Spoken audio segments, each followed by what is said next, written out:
सत्यसायिनो गजाननो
మీద ఆధారపడి ఉంటుంది.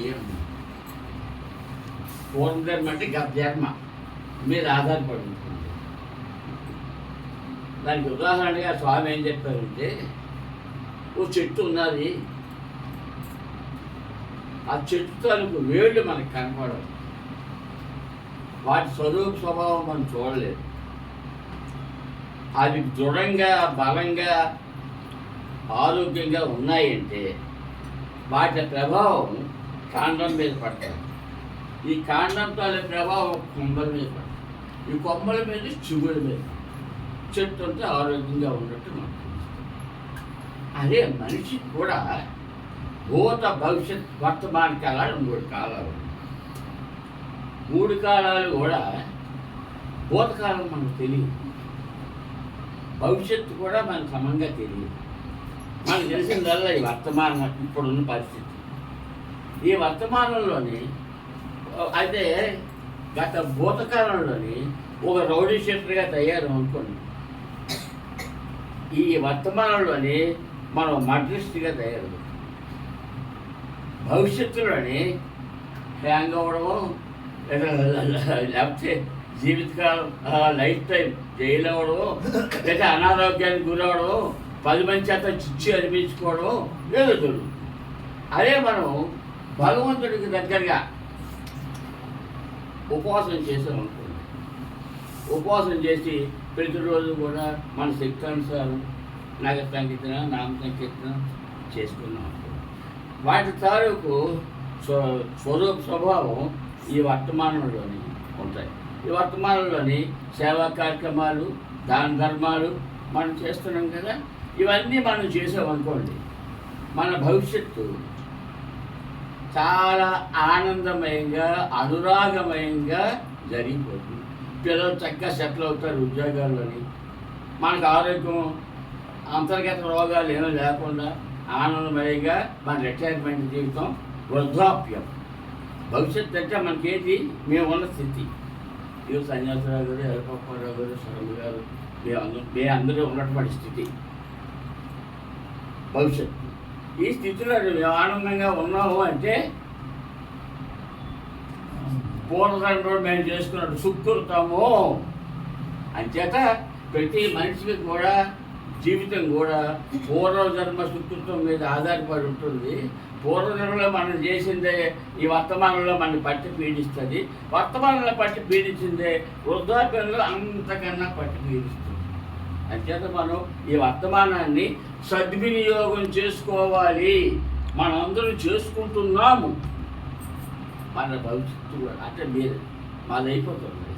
మీరందరూ కూడా ఆయురాలకు ఐశ్వర్యాలుగా ఉండాలి అంటే చక్కటి కార్యక్రమాలు మన జగదీష్ నాయకత్వంలో, మన వెంకటేశ్వరరావు, ఎలపప్పారావు, సన్యాసరావు గారు అందరి నాయకత్వంలోని చక్కగా దీన్ని డెవలప్ చేసుకుని వెళ్ళండి. మేము చెప్పేది అంతకన్నా అయితే అందరికీ స్థాయిగా మనకి 3/11/2024 శనివారం వరకు జరపడం ఈ కార్యక్రమంలో ప్రతి సాయి భక్తులు, సాయేతర భక్తులు మరియు పాలనివాసులందరూ కూడా పాల్గొని భగవాన్ శ్రీ సత్యసాయి బాబా గారి దివ్య ఆశీస్సులు పొందగలరు. అలాగే కార్యక్రమం వివరాలు తేదీ 18/11/2024 సోమవారం గ్రామ సేవ అండి. దత్తత గ్రామం పెదనరవ రామాలయంలో శ్రీపతి సిఎల్ చైతన్య సమిత బాల వికాస్ సమన్వయకర్త మరియు శ్రీమతి వేదు శారదా గారి ఆధ్వర్యంలో భగవాన్ శ్రీ సత్యసాయి బాబా గారి దివ్య వ్రతములు జరుపుకున్నాం. అనంతరం నారాయణమూర్తి నారాయణమూర్తి గారి జిల్లా సాధనా శిబిరాల సమన్వయకర్త మంగళహారతి. అలాగే 19వ తారీఖున మనకి ఈ మంగళవారం మహిళా దినోత్సవం అండి. అలాగే ఉదయం 5 గంటలకి శక్తి స్వరూపిణి దినోత్సవం సందర్భంగా మహిళలచే నగర సంకీర్తన ఉంటుంది. సాయంత్రం 6 గంటలకు వేదము, అష్టోత్తరం, గర్భిణీ స్త్రీలకు సీక్వెన్స్. అనంతరం ఎస్ రాధ గారు జిల్లా మహిళా సమన్వయకర్ కోఆర్డినేటర్ గారి ఆధ్యాత్మిక ఉపన్యాసం. అనంతరం భజన మండలి ఆధ్వర్యంలో అన్ని అపార్ట్మెంట్ వాచ్మెన్ మహిళలకు వస్త్రపరిని ప్రసాద వితరణ మంగళహారతి ఉంటుందండి. అలాగే తేదీ 21/11/2024 గురువారం యువజన దినోత్సవం. ఉదయం 5 గంటలకు ఓంకారం, సుప్రభాతం నిర్వహించే నగర సంకీర్తన. సాయంత్రం 6 గంటలకు వేద పఠనం, అష్టోత్తరం, యశోనామ సంకీర్తన, పక్కన తీసుకున్నారు గారు రాష్ట్ర బాల వికాస్ సమన్వయకర్త ఆధ్యాత్మిక ఉపన్యాసం మంగళహారతి ఉంటుంది. అలాగే 22/11/2024 శుక్రవారం బాల వికాస్ దినోత్సవం ఉదయం 5 గంటల నుండి ఓంకారం సుప్రభాతం బాల వికాస్ చిన్నారితే నగర సంకీర్తన, అలాగే సాయంత్రం 6 గంటలకు వేదపట్నం అష్టోత్తం బాల వికాస్ చిన్నారితో పోషణాల సంకీర్తన, అనంతరం శ్రీ సాయి గణేష్ బాల వికాస్ జాయింట్ బాల వికాస్ సమన్వయకర్త ఆధ్యాత్మిక ఉపన్యాసం మంగళహారతి ఉంటుంది. అలాగే బంగళూరు తేదీ 23/11/2024 శనివారం భగవాన్ శ్రీ సత్యసాయి బాబా గారి 99వ జన్మదిన వేడుకలు ఉదయం 5 గంటలకు ఓంకారం సుప్రభాతం మహానాద సంకీర్తన, 8:30 గంటలకు భగవాన్ శ్రీ సత్యసాయి బాబా సహస్ర పుష్పార్చన, అలాగే ఉదయం 10 గంటలకు శ్రీ పత్రి సురేష్ కుమార్ గారి ఆధ్యాత్మిక ఉపన్యాసం, అలాగే 11 గంటలకు గౌరవనీయులు శ్రీ టీజీవీఆర్ నాయుడు బాబు గారు ఎమ్మెల్యే గారికి 155 మంది నారాయణ పుస్తకం ప్రారంభం, అలాగే మధ్యాహ్నం 12 గంటలకు గౌరవనీయులు కొమ్మిడి రమణ 70వ వార్డు కార్పొరేటర్ గారికి 2000 మంది మహానారాయణ సేవ కార్యక్రమం ప్రారంభం, అలాగే సాయంత్రం 6 గంటలకు వేదం అష్టోత్తం నామ సంకీర్తన, అనంతరం బాల వికాస సంస్థే సాంస్కృతిక కార్యక్రమాలు విజయాల ఉత్సవం కేక్ కటింగ్ మంగళహారతి. ఈ కార్యక్రమాలన్నీ కూడా స్వామి దివ్య అనుగ్రహ ఆశిస్తుంటూ కోరుకుంటూ ఈ కార్యక్రమంలో మన శక్తి మేరకు స్వామి వారికి సేవలో పాల్గొంటారని మనస్ఫూర్తిగా ప్రార్థన చేస్తూ అందరూ ఈ కార్యక్రమంలో ప్రార్థన చేస్తున్నాము. జై సాయిరామ్.